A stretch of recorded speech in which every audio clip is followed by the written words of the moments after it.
Welcome back to the morning show here on Arise News. The transformation of any society or system of government, particularly a developing society like Nigeria, usually depends on the effectiveness, efficiency, and activities of its civil society. It is indeed a stated fact that civil society organizations do play important roles in social, political, and economic development activities, which makes them agents of development in any nation. On Monday, the start of the Revolution Now protest, regarded as a civil protest by some Nigerians, continues to generate divergent views. While some describe the protest as unnecessary, others see it as a welcome development that will help address the many issues and economic crisis facing the country at the moment. The protest, which saw the arrest of some members of the Revolution Now group, was carried out in Lagos, Abuja, and Ogun states. The protesters, largely made up of young people, displayed banners and placards of all kinds, with many of them calling on the government of President Buhari to fix the country or step down. Well, to shed more light on the Revolution Now protest, which began yesterday, is Raheem, Chairman, Coalition Against Corruption and Bad Governance. Many thanks for coming on the show this morning. Good morning. And let me just get your immediate reaction to the President's statement concerning yesterday's protest. He says he commends the millions of Nigerians for not joining what is referred to as a phantom revolution on the street. He also added that they defended the country's hard-won democratic rights. Well, thank you so much. Well, the president has expressed his own opinion. You see, as far as we are concerned, we had a very successful outing yesterday. You see, the essence of a protest is to actually call on the government to some bad policies being implemented. You see, that may have been the way the government look at the word revolution.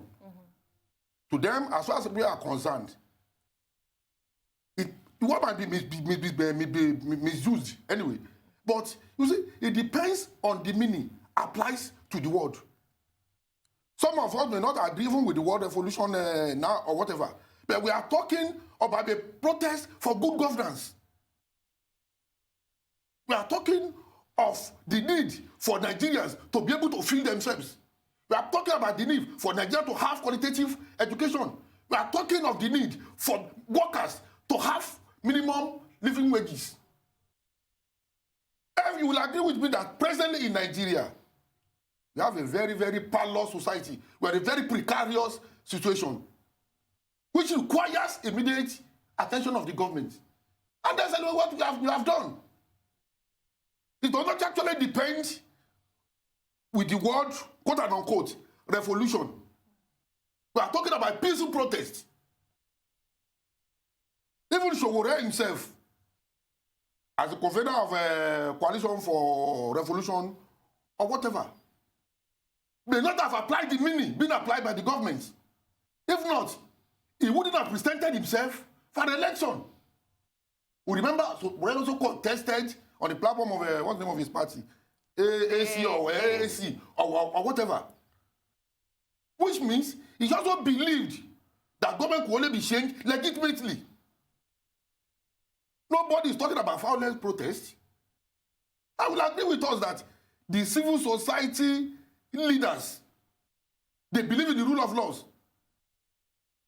They are law-abiding citizens. And there's nobody. In fact, when we are mobilizing our members, we will ensure that nobody comes to the venue with any form, even ordinary blade, razor blade. You must not come to the protest with it. Which shows that whenever we go for protest, what we have as our weapons are just the placard, the leaflets, and perhaps banners. Now for the government to have said he congratulated Nigeria for not coming out. Well, I don't know the people that came out yesterday if they were from Ghana. I don't know from Sierra Leone or from somewhere else. Nigeria came out and they protested at several state capitals in Nigeria. You see, I've always aligned myself with the position of Bamidele Aturu of blessed memory. If anybody raises his voice against any policy, it is a protest. It does not matter the number of people that participated. And the point has been proven We have a serious problem in Nigeria. We have a problem at hand. The security challenges. Few days ago, it was said that the government of PMB said over 5 million or thereabouts are already lifted out of poverty. Well, I doubt the authenticity of that statement. But do you have your own facts to doubt the authenticity of that statement? Well, I mean, there was a source to that statement when they said it. So what are your own sources that in fact, that's necessitated the source of my word that I doubt the authenticity of that statement or that statement, because we have not actually investigated. But based on what is on ground presently, I don't know. There are a lot of occasions some of us decide to abandon our car somewhere and walk on the road. The number of Nigerians that will accost you soliciting for money. Some will tell lies. So even now you cannot even tell somebody is telling the truth or was lying.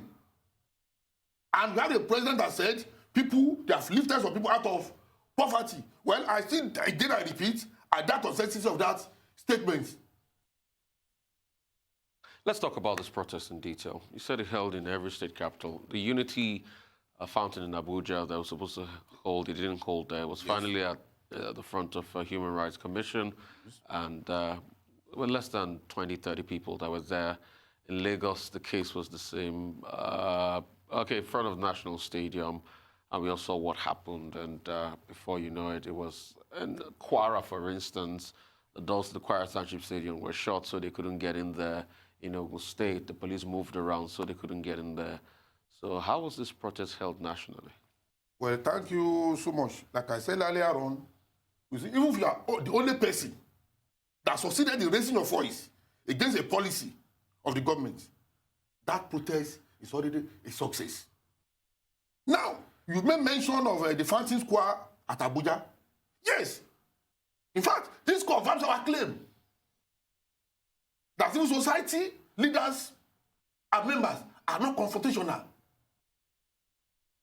By the time some of them got there, the place was already barricaded by law enforcement agents. What do you expect? Nobody is calling for anarchy. But what we are saying is that the government should wake up, perform its duty, perform its function, as enshrined in the Constitution of the Republic of Nigeria. Section 14(2) of the Constitution is very clear. It talks about security and welfare of the people. Even for the police to have done what they did yesterday, in fact, was uncalled for. And in fact, the IGP himself need to call his people to order. Even the present welfare being enjoyed by the police was as a result of the work of the society groups. If you remember, Shigba, blessed memory, was still alive. 30 of our men, of our comrades, were arrested in Abuja because we were doing what? Protesting for the police. The Constitution talks about national, mind the word, national living minimum wages. It does not talk about minimum wages. National. The fundamental word here is what? Is living. And when we talk about workers, are you telling me policemen are not workers? And you know, in Nigeria, they say police cannot protest. They cannot go outside. They cannot go anywhere. But we are still saying by virtue of the Constitution, the police, anybody can go outside. They can protest. And because we knew the police wouldn't do that, that's why many of us were on the field to ensure that even the police are also entitled to improve welfare, to improve welfare. Let's look at the reaction of the government and government agencies to this, because that seems to be what is riling the civil society up. Omoyele Sowore was accused of threatening the existence of the Secret Service Police in Nigeria, the DSS. If you were in government and you heard someone say, by tomorrow, the DSS would no longer exist, how would you have reacted? Well, first of all, I doubt if you would have said that. Are you saying the DSS? I so much. Are you saying the DSS is not telling the truth? Well, it is for them to prove it. Because I so much doubt. So that's an intelligent person. And I know wouldn't have made such a statement. Like I said earlier on, It depends on the choice of words. Because I know the problem. Why the government is apprehensive? Because of the apprehension, perhaps because of the word revolution. When I was making reference to the police now, I talk about national living minimum wages. Whenever wages is being implemented or being negotiated, have you ever had the government mentioning living? No. The one we deliberately omitted.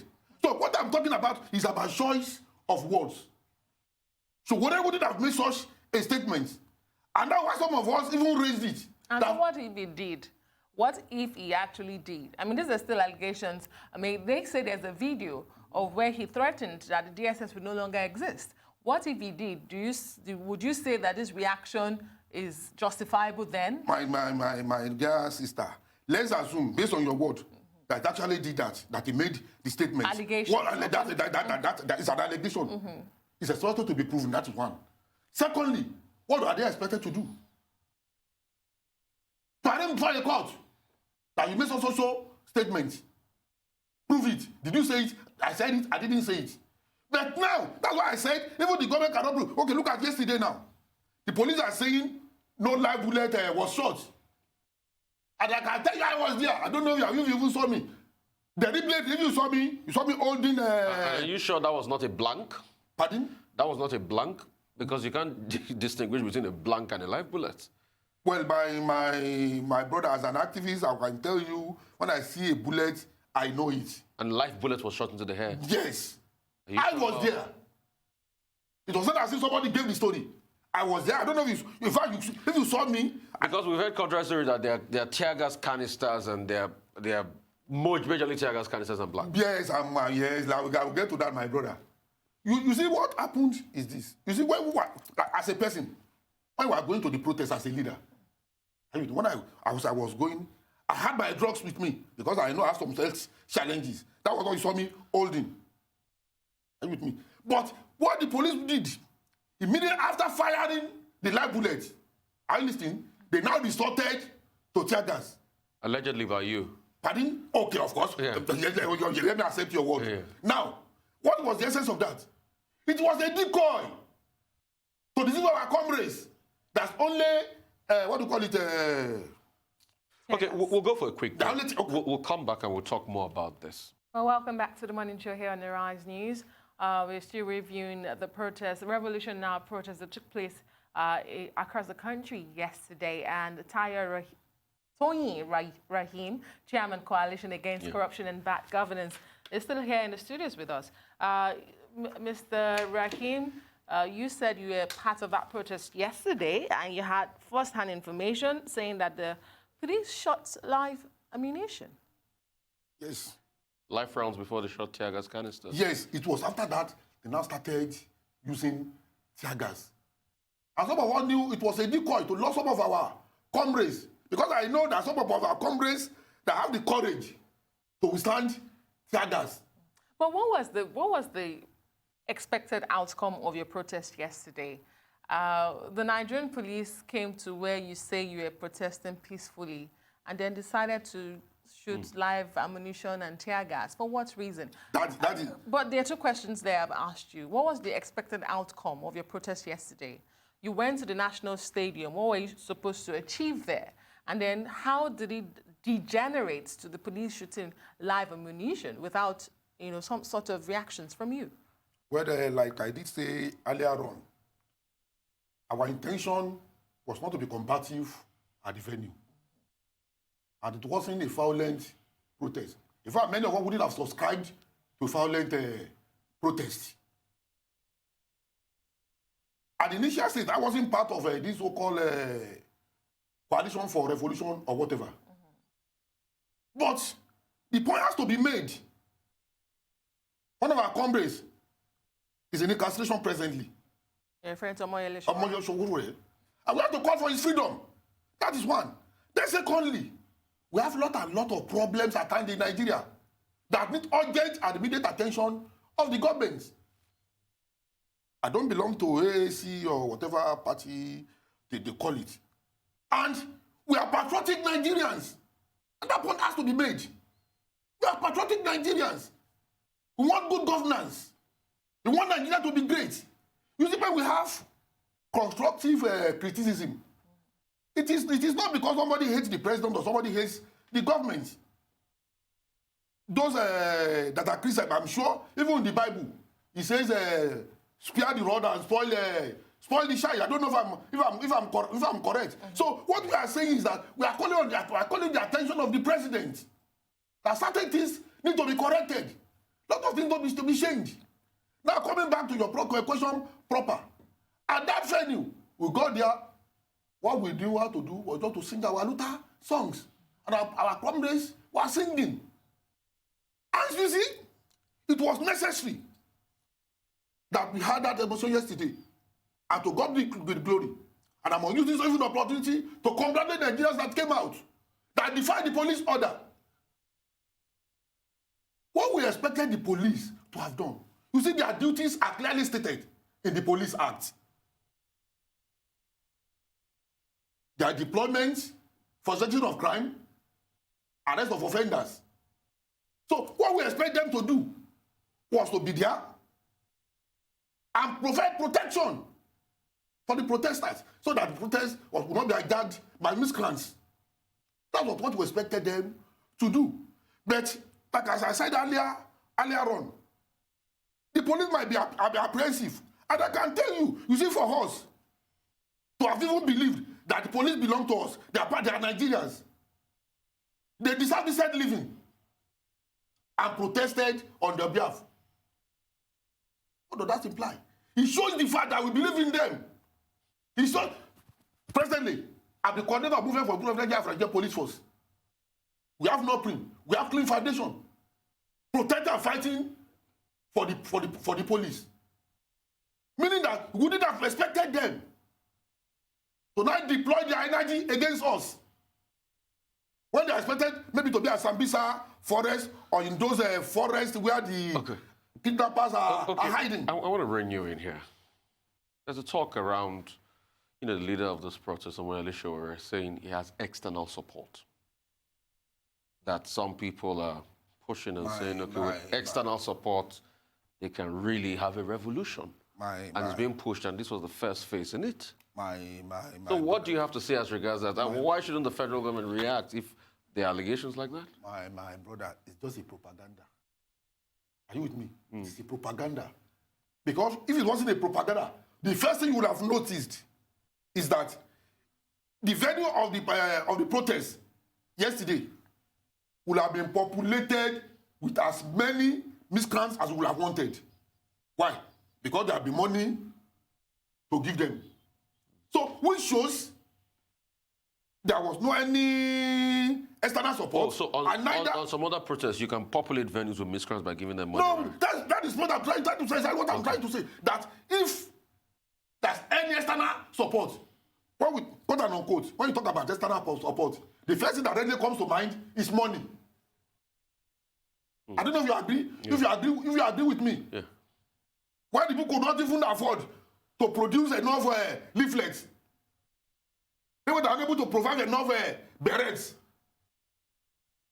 So it shows, you see, like I said earlier on, the government is apprehensive of the word revolution. And like I said, and I don't believe what Sowore actually had in mind is about violent protest or forceful takeover of any government. No. That was why he presented himself for an election. And maybe we are students of history. We shouldn't forget the fact. Many of us that you now see in politics, we started doing that as a result of the persuasion of Sigariva of blessed memory. If you remember, that he was contested for the presidency of this country. On the National Conscience Party. On the National Conscience Party, which he formed with other comrades.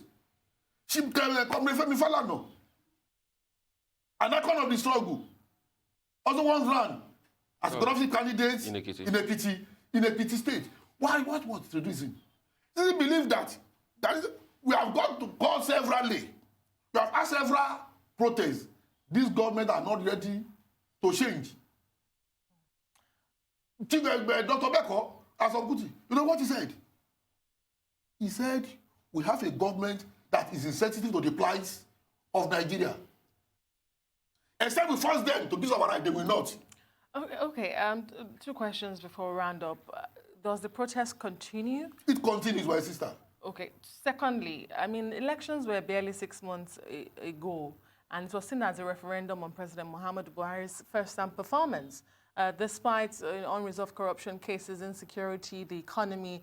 But 15 million votes plus does certainly say that, 15 million plus Nigerians have confidence in him. Why would you think that your protest will yield any results? Contrary to that, Nigerians, doesn't it show that Nigerians are satisfied with who is governing them and how they are being governed? Well, it depends on the perspective. First of all, let me say, the number of registered voters in Nigeria, if you compare the percentage to people that voted, you will agree with me that a lot of problems. And what that one means, if only 1/3 of registered voters that did not participate in the last election, if they decide to vote for another party, that person will have won. But they didn't. But they didn't. And this is what is the cause? What is the cause, my sister?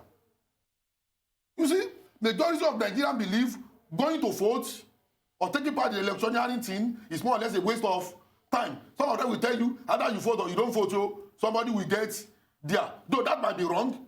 Anyway, I will tell you that well, either you have to vote or not, these people continue to do what they know how to do best. In fact, we need to demand President PMB, Muhammadu Buhari. He got to power as a result of the activities of the society. Many of us, as at that time, rose against the then President Goodluck Jonathan, because we believed it was a better alternative. Like I said, it depends on your perspective.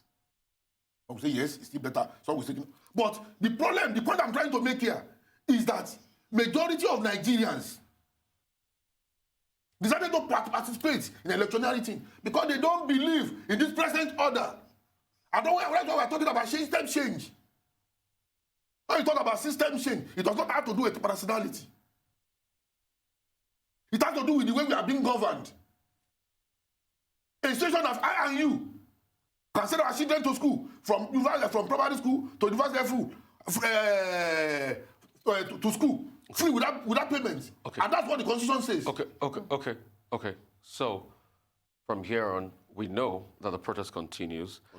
And we'll watch the space and see what happens in the coming days with the civil society space. And definitely we'll still reach out to you if we need to talk to you more. We'd like to say a big thank you to you for your time. Thank you so much, Mr. Tony Raheem, for being here. That brings us to the end of the show today.